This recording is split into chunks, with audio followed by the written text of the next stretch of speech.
बोलिए सदगुरुदेव की जय। साहेब। जो कुछ है वो सूरत ही है। कहे कबीर समझा है, सूरत का खेल सारा है। आप देखिए, जितने भी काम आप दुनिया में कर रहे हैं सब तो ध्यान से हो रहे हैं ना। ध्यान ही वेद शास्त्र कहते हैं, ध्यान ही संत बखाना। अब हम देखते हैं आखिर सूरत क्या है। साहब वाणी में कह रहे हैं, सूरत से देख सखी वह देश। और हमारे यहाँ है ही सूरत योग है, कोई बाकी योग नहीं है।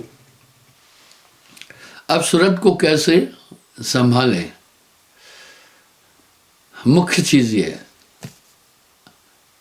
साहब कह रहे हैं, सूरत से देख सखी वह देश। इस समय आपकी आत्मा कहाँ है? एक प्रश्न उठा। आपकी आत्मा कहीं बाहर नहीं है। वो आत्मा इस समय श्वास में मिल गई। श्वास सूरत के मध्य में कभी न न्यारा होए, ऐसा साक्षी रूप है सूरत निरत से जो है। इस समय आपकी श्वास, आत्मा श्वास में मिल गई। अब ये देखते हैं आत्मा श्वास में मिली कैसे। साहब के शब्द बड़े प्रासंगिक है। सूरत फंसी संसार में, ताते पड़ गयो दूर। सूरत फंसी संसार में, ताते पड़ गयो दूर। सूरत मान स्थिर करो आठों पैर हुजूर। अब श्वासा में सूरत कैसे मिल गई? हम सब एक बात को सिद्धांत रूप से स्वीकार करते हैं कि आत्मा शरीर का संचालन कर रही है। ये सब मान रहे हैं कि हमारा शरीर आत्मा की शक्ति से चलता है। इस मान्यता में कहीं भेदभाव नहीं है, लेकिन किस सिद्धांत से आत्मा चला रही है ये कोई नहीं जान पा रहा है। आत्मा शरीर को संचालित कैसे कर रही है ये कोई नहीं जान पा रहा है। और मनुष्य आत्म रूप को नहीं जान पा रहा है। यहां साहब का एक शब्द बड़ा प्रासंगिक है। श्वास सूरत के मध्य में कभी न न्यारा होए,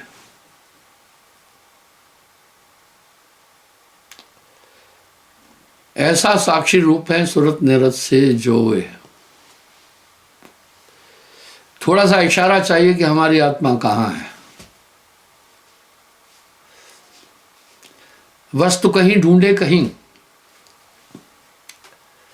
कहमें आवे हाथ। कहे कबीर भेदी लिया तो पल में देत लखात। चीज कहीं हो और कहीं ढूंढे तो कैसे प्राप्त हो सकती है?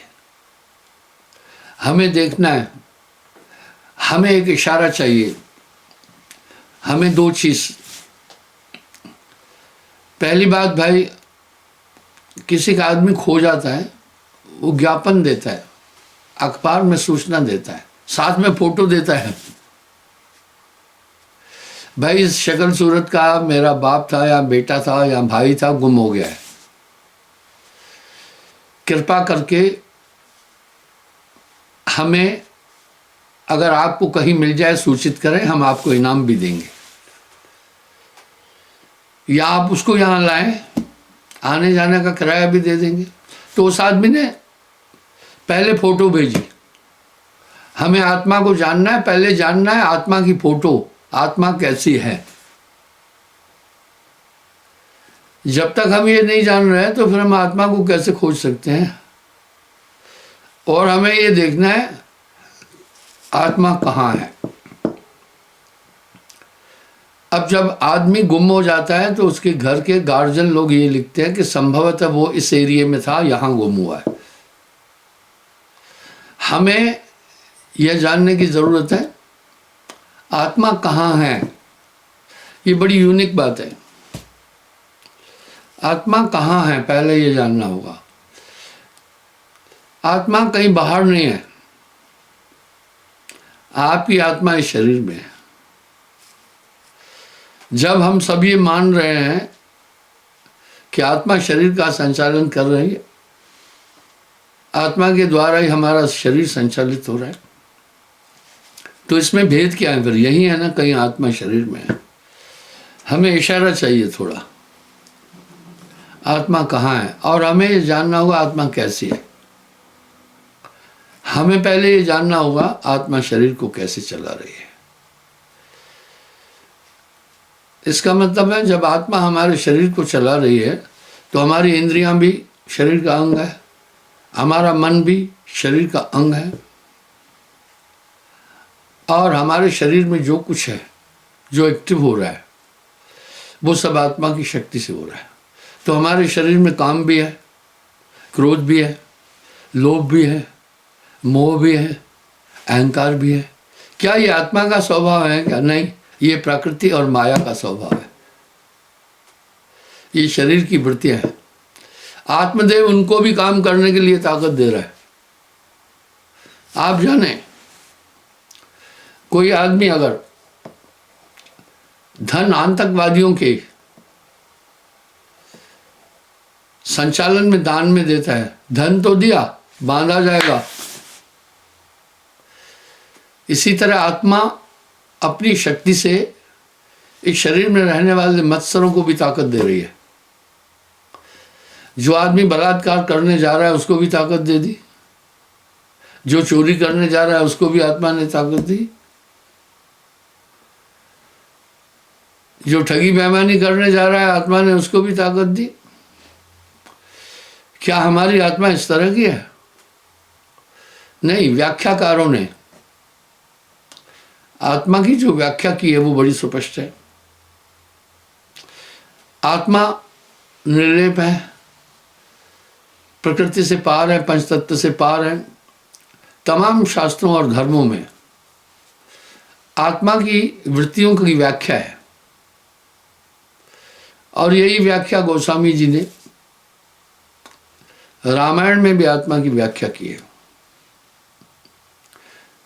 ईश्वर अंश जीव अविनाशी, चेतन अमल सहज सुख राशि। यही वासुदेव कृष्ण ने भी आत्मा की व्याख्या की है। पहले हम देखते हैं आत्मा की व्याख्या कैसी है, फिर देखिए आत्मा कहाँ है, फिर हम देखें आत्मा को हम कैसे जाने, फिर हम देखते हैं कि हमारी आत्मा, हम आत्मनिष्ठ कैसे हो सकते हैं। सबसे पहले आत्मा की जो व्याख्या है बड़ी अद्भुत है। निर्लेप है, अविनाशी है, अमर है, निर्द्वंद है, पाप रहित है, निर्मल है। इसी संदर्भ में गोस्वामी जी ने आत्मा की व्याख्या रामायण में भी की है। ईश्वर अंश जीव अविनाशी। पहली बात, हमारी आत्मा अविनाशी है, इमॉर्टल है, कभी भी इसका नाश नहीं होता है। आगे फिर कह रहे हैं चेतन, वो चेतन रूप है, वो चेतन रूप है। अमल, उसमें कोई गंदगी नहीं है। सहज, उसमें कोई छल कपट नहीं है। तो अविनाशी है, इमॉर्टल है, कभी भी आत्मा का नाश नहीं होगा, पाप रहित है। तो भाइयों, कायागढ़ खोज मेरे भाई, इसमें काम क्रोध लोभ मोह सब एक्टिव हो रहा है। अगर वो किसकी ताकत से एक्टिव हो रहे हैं?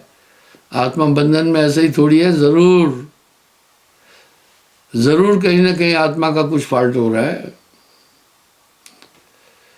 आत्मा ने शरीर को अपना माना, आत्मा ने अपने को शरीर माना। जबते जीव भयो संसारी, छूटन ग्रंथि न होए सुखारी। चलो पहले आत्मा के विषय में पहले और भी जाने, फिर हम जानते हैं आत्मा कहाँ है, फिर हम जानते हैं आत्मा तक पहुंचने के लिए क्या क्या किया जाए। पहला अविनाशी है, यानी इस आत्मा का कभी नाश नहीं होगा। वाह क्या बात है। चांद सूरज विनाशित हो जाते हैं, वेदों में व्याख्या है पूरा ब्रह्मांड नाश हो जाता है, 33 कोटि देवता लय हो जाते हैं, लेकिन ये आत्मा एक ऐसी चीज है जिसका कभी नाश नहीं होता। वंडरफुल है। अब कैसी आत्मा, थोड़ा वो इशारा करे, चेतन। आप ढूंढना शरीर में चेतन क्या है, आपको पता चल जाएगा। आगे मैं इस चेतन का व्याख्या दूंगा। अमल, जिसके अंदर कोई न काम है, न क्रोध है, न लोभ है, न मोह है, न अहंकार है। जब ये सब चीज आत्मा में नहीं है तो ये फिर मनुष्य में ये कहां से आ गए हैं? क्या माजरा है? हम आत्मा है, हम शरीर हैं, हम माया है, हम क्या चीज हैं? हम आत्मा को जान भी नहीं पा रहे हैं। अरे भाई, जेल में जो कैद है इस तरह से रखा हुआ है, बाहर नहीं निकल सकता है, इस तरह आत्मा बंधन में है और सहज आनंदमय है। वाह भाई वाह, क्या बात है, आनंदमय है। आनंद आत्मा में निहित है। जल में शीतलता आहूत नहीं करनी है, निहित है ही है। फूल में खुशबू नहीं ढूंढना है, उसमें है ही है। अग्नि में ऊष्मा और प्रकाश दोनों हैं, कहीं से आहूत नहीं करना है। वायु में स्पंदन है ही है, कहीं से बाहर नहीं लाना। आत्मा में आनंद है ही है। आत्मा में आनंद क्यों है? आत्मा अविनाशी क्यों है? सुने, ईश्वर अंश जीव अविनाशी। ये आत्मा ईश्वर का अंश है। अंश कहते हैं उसी की तरह, भाग। इसलिए परमात्मा आनंद में है, इसलिए आत्मा आनंद में है। तो आत्मा की व्याख्या इतनी उत्तम है, उसमें काम क्रोध लोभ मोह नहीं है। आत्मा का कभी जन्म मरण नहीं होता, वही आत्मा बंधन में है। थोड़ा सा मेरी बात पर विचार करना। क्या हम जानते हैं कि हमारी आत्मा बंधन में है? हाँ, ऐसा सभी आत्माओं ने, सभी धर्म ग्रंथों ने भी बोला है, सभी धर्मों में मानता है। आत्मा अविनाशी है, हम मानते हैं बिल्कुल। इसलिए जब आदमी का शरीर छूट जाता है, परिवार के किसी वृद्ध का, प्रियजन का, तो हम प्रार्थनाएं करते हैं, चाहे मुसलमान है, चाहे हिंदू है, चाहे सिख है, चाहे ईसाई है। कहते हैं प्रभु इसकी आत्मा का कल्याण करना। वाह! उसके बाद भी जीते जी हम अपनी आत्मा को जानने का प्रयास नहीं कर पाते। क्या वजह है? वजह एक साफ है कि कुछ ऐसी शक्तियां हैं जो हमें आत्मा तक नहीं जाने दे रही, वो हमें आत्मा तक नहीं पहुंचने दे रही है। हमें उन्हें भी जानना है। और आत्मा बंधन में है, ऐसा सभी धर्मशास्त्र भी बोल रहे हैं, गोस्वामी जी भी कह रहे हैं। सो माया बस भयो गुसाई, बंध्यो कीट मरकट के नाई। हमें बंधन भी देखना है। जबते जीव भयो संसारी, छूटन ग्रंथि न होए सुखारी। आत्मा जड़ चेतन है, ग्रंथ बढ़ गई। अब जड़ है शरीर, पंचभौतिक तत्व से बना। जड़ क्यों है? पंच तत्वों से बना है, जड़ है। चेतन आत्मा, इसका मतलब है एक हमें संदेश मिल रहा है, आत्मा चेतन है। इसका ये एक साफ साफ भाव है कि आत्मा बंधी है। क्या हम सब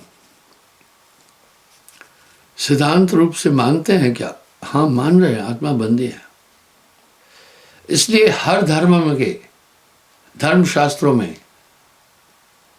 ये उल्लेख है कि आत्मा का कल्याण करो। सभी धर्म इस बात को मान रहे हैं।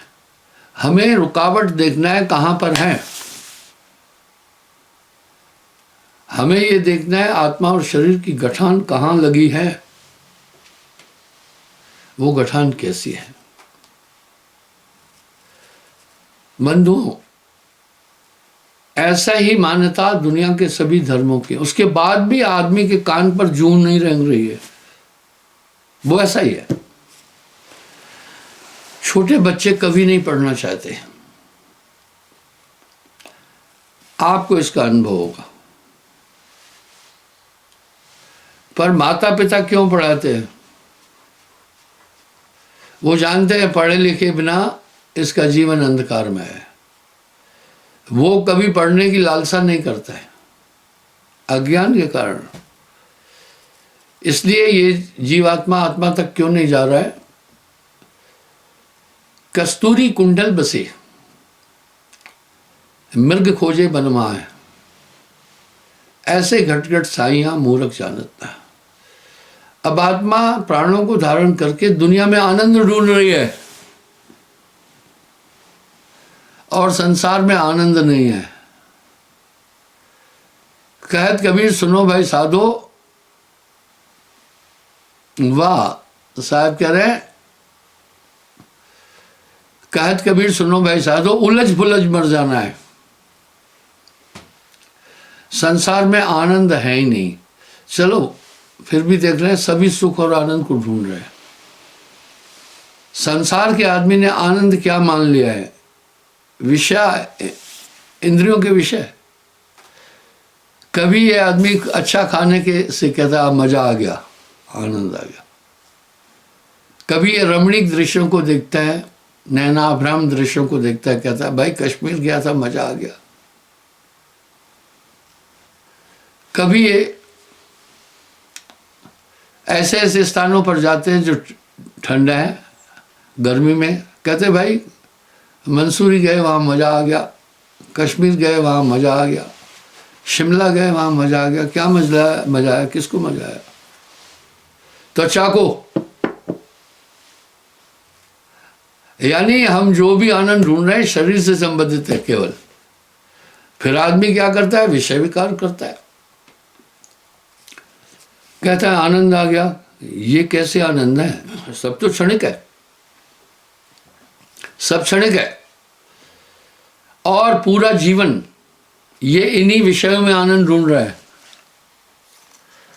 पर विषय इंद्रियों से जो आनंद मिलता है क्षणिक है, स्थायी नहीं है। हम सब आनंद क्यों ढूंढ रहे हैं? हमारे डीएनए में है। हम परमात्मा के अंश है, हमारी आत्मा आनंदमयी है। इस तरह बच्चा जन्म लेने के साथ फीडिंग क्यों ढूंढ रहा है? आहार क्यों ढूंढ रहा है? हमारे शरीर की वृत्ति है। उसको किसी ने नहीं सिखाया कि दूध पीना है। माँ के पेट में था, कुछ नहीं ढूंढ रहा था, उसको डायरेक्ट मिल रहा था, रक्त रूप में पूरी ताकत मिल रही थी। अब वो जब बाहर निकला, रो रहा है, एक्टिव हो गया, तो उसको अब ऊर्जा चाहिए। ऊर्जा के लिए माँ अपना पयोधर उसके मुंह में दे देती है, वो दूध पी लेता है। इस तरह हम सब किस में आनंद ढूंढ रहे हैं? सांसारिक पदार्थों में आनंद ढूंढ रहे हैं। कहत कबीर सुनो भाई साधो, ये रुई लपेटी आ गया, इनमें आनंद है ही नहीं। खोजत खोजत जन्म सिरावे। राजा लोग 10-10 हजार साल राज्य किए, 100-100 रानियां रखी, विषय भोग किए, पर वो तृप्त नहीं हो सके। जैसे जलती हुई अग्नि में अगर घी डालो भभकेगी, इसी तरह इंद्रिय आनंद है, विषय आनंद है, ये अंतोगत्वा कष्टदायी है, दुखदायी है। तभी तो हम ढूंढ रहे हैं आनंद इन्हीं चीजों में। पलट वजूद में अजब विश्राम है, पलट वजूद में अजब विश्राम है, है मौजूद तो समझ पाए। इस तरह बंधुओं, उड़द सुगंध नाभ की लीनो, मन का भ्रम मिटायो। जब मृगा की नाभि में कस्तूरी है, वो भटक रहा है एक चीज के लिए, कस्तूरी की खुशबू लाजवाब है। मेरे पास कस्तूरी है, वो कस्तूरी मैंने बहुत बार दिखाई भी है लोगों को, सत्संग में भी दिखाई है। एक महात्मा ने मुझे कस्तूरी दी थी,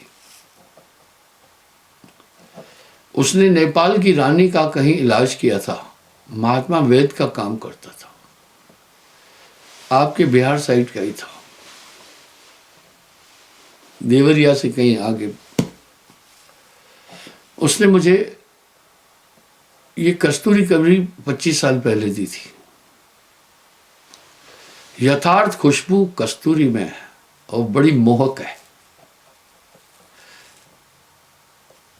मैं इसका एग्जाम्पल दिया सत्संग में। कस्तूरी को महात्मा ने मुझे एक हिदायत दी, डायरेक्ट नहीं सूंघना, बड़ी फास्ट है ये। जो बाकी कृत्रिम जितने भी सुगंधें हैं उनमें अल्कोहल की मात्रा है, इसलिए ब्रिटेन में, अमेरिका में आप भूलकर खुशबू नहीं लगाना शरीर में। नियम है, कोई भी पायलट सेंट नहीं लगाएगा, उसमें अल्कोहल की मात्रा है, इसलिए एक नशा करता है। जितनी भी कृत्रिम खुशबुएं हैं सब में अल्कोहल की मात्रा है, सिवाय चंदन का तेल, वो नेचुरल है। तो वो उस खुशबू में साइड इफेक्ट है, लेकिन जो कस्तूरी की खुशबू है लाजवाब है। कितनी फास्ट है मैं बताता हूँ। 5-6 पन्नियों के अंदर है, मैंने रखी है। किसी को भी बुलाता हूँ, इस पन्नी को ऊपर से सिर्फ हाथ लगाओ, डायरेक्ट नहीं सूंघना। वो हाथ लगाता है, बैठ जाता है। मैं कहता हूँ हाथ सूंघो, खुशबू है? बोला हाँ बहुत। मैं कहा इस हाथ से तुम दूसरे को स्पर्श करो। उस हाथ से अगर 10-20 आदमी को स्पर्श करेगा ना तो उनको भी खुशबू हो जाएगी। कस्तूरी की खुशबू इतनी फास्ट है, इसके समान कोई खुशबू नहीं है दुनिया के अंदर। तो बंधुओं, इस तरह से मृगा की नाभि में कस्तूरी है। अज्ञानवश वो एक एक बूटी को सूंघता, खोजत खोजत जन्म सरावे। आनंद तो आपके अंदर है। आत्म आनंद सम आनंद न आना, वो अनूठा आनंद है। आत्मा में आनंद आहुत नहीं करना है, इंद्रियों के आनंद के लिए आहुत करना पड़ता है। अगर खुशबू चाहिए तो फूल या कोई और हम नाक की तरफ ले जाते हैं। मुख के लिए के आनंद के लिए हमें एक विषय, रस, ये खट रस है, वो ढूंढना पड़ता है। विषय भोग के लिए फिर स्थान, एक साधन ढूंढता है स्त्री को। लेकिन जो आत्मानंद है वो किसी पर आश्रित नहीं है, वो है ही है। और योगी लोग एक बात कहते हैं, ब्रह्मानंद, वो ब्रह्मानंद ब्रह्म रूप तक जाता है, सहस्त्र रति आनंद से भी जाता है। कह रहे हैं जो आदमी आत्मनिष्ठ है, आत्मा का आनंद सहस्त्र रति आनंद, सहस्त्र कहते हैं 1000, रति कहते हैं संभोग, सेक्स को। सेक्स के 1000 गुना ज्यादा आनंद है ब्रह्मानंद में। ये आदमी सिर्फ विषयों के आनंद के लिए पूरा जन्म वैसे ही गवाता है, खोजत खोजत जन्म सरावे। जैसे मृगा कस्तूरी में, नाभि में कस्तूरी है, उसकी खुशबू उसको लगे, वो ढूंढ रहा है कहाँ से आई है खुशबू। इस तरह आदमी उस परम तत्व को, आत्मा को, बाहरी चीजों में आत्म कल्याण को ढूंढता है। वहां वो मिल ही नहीं सकता है ही नहीं। पलट वजूद में अजब विश्राम में होए मौजूद तो समझ आए।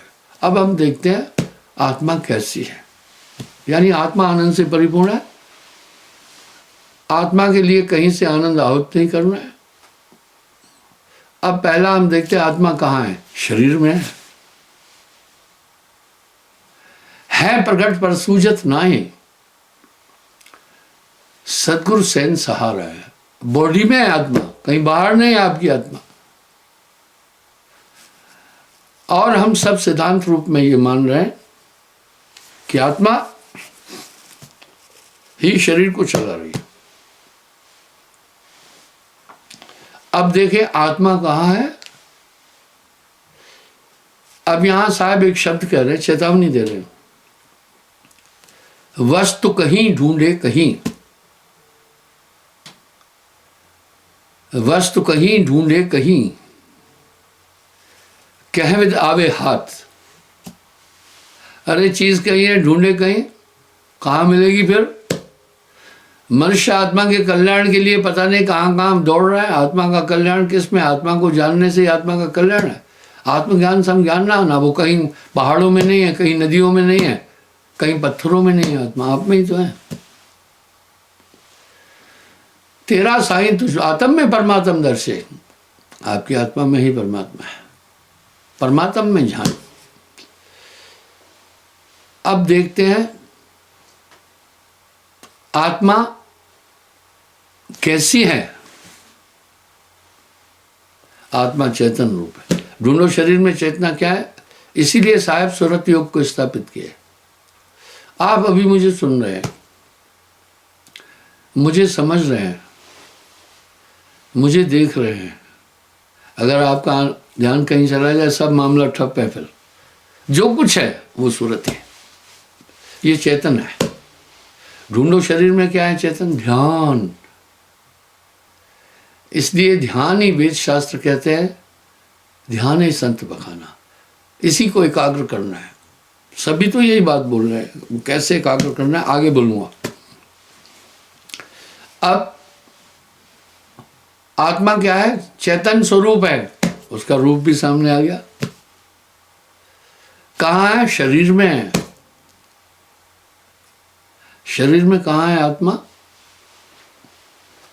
धर्मशास्त्र भी बोल रहे हैं शरीर में सप्त चक्र है। ये वेदों में भी है। मूलाधार चक्र पर गणेश का वास है। शिशुनिंद्र पर, स्वादिष्ठान चक्र पर प्रजापति ब्रह्मा और सावित्री का वास है। वही पूरा शरीर चला रहा है, संसार का संचालन वहीं से।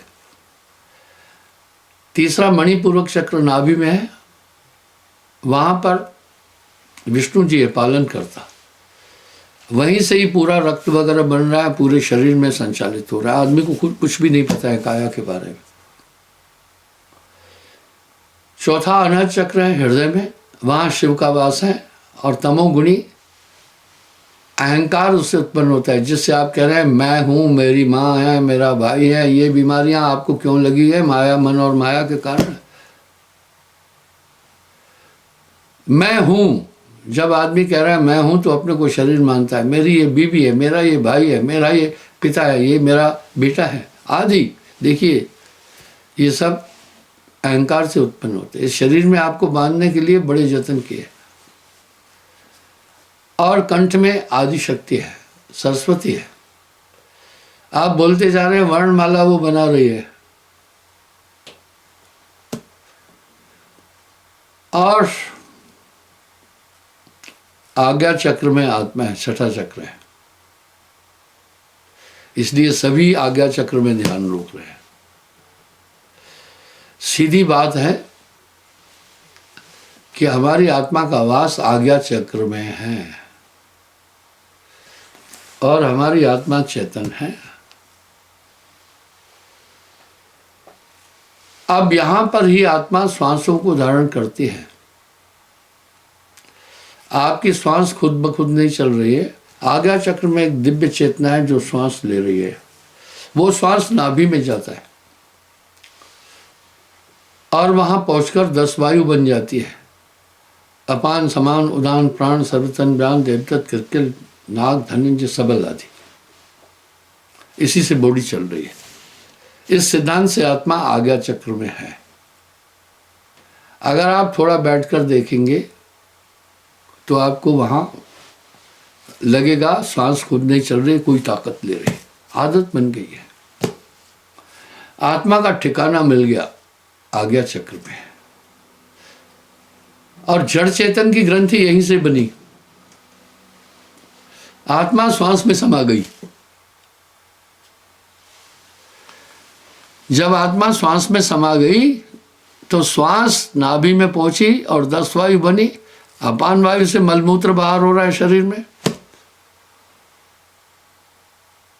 उदान वायु कलेजे में है, जो अपान वायु को नीचे ही रखती है, ऊपर नहीं आने देती है। प्राणवायु हार्ट में है, वहीं से धक धक करके खून ऊपर पहुंचा रही है। नागवायु कंठ में जो नींद लाती है। धनंजय भुजाओं में है, जिससे आप ताकत लगा रहे हैं। किरकिल वायु नासिका में है, ये ट्रैफिक पुलिस का काम करती है। जब आदमी छींकता है तो आनंद मिलता है। और सर्वतन बयान वायु जोड़ों में है, इसी से आपके हाथ पांव हिल रहे हैं। देवदत्त वायु पलकों में है, जिससे पलक गिरा उठा रहे हैं। पूरा फंक्शन कर रही है आत्मा उसी प्राणों से, ठीक है। और सबल वायु शरीर को हरा भरा रखती है।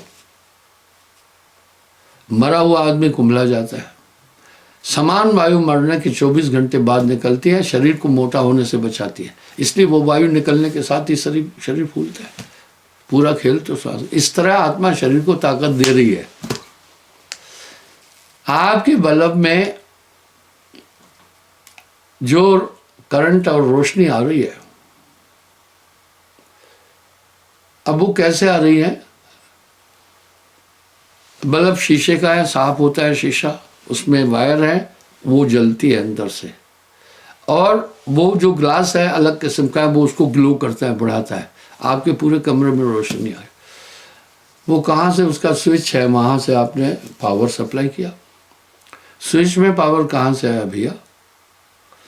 आपने मीटर लगा हुआ है, वहाँ से वायर आई। मीटर में कहाँ से आया? मीटर में पावर कहाँ से आया? ट्रांसफार्मर से। कोई सूत्र तो है ना। ट्रांसफार्मर में पावर कहाँ से आया? ट्रांसफार्मर में पावर आया ग्रिड स्टेशन से। और आपके यूपी में सुल्तानपुर में जो ग्रिड स्टेशन है, वो इंडिया का सबसे बड़ा ग्रिड स्टेशन है। वहाँ से वहाँ कहाँ आया ग्रिड स्टेशन से पावर? सीधा पावर आया। पाइलोन बड़े बड़े वो लगे हुए हैं, खंबे बहुत ऊंचे ऊंचे, या पाइलोन जो आप देख रहे हैं, पाइलोनों में कहाँ से आया? वो वहाँ से पावर पहुँचा है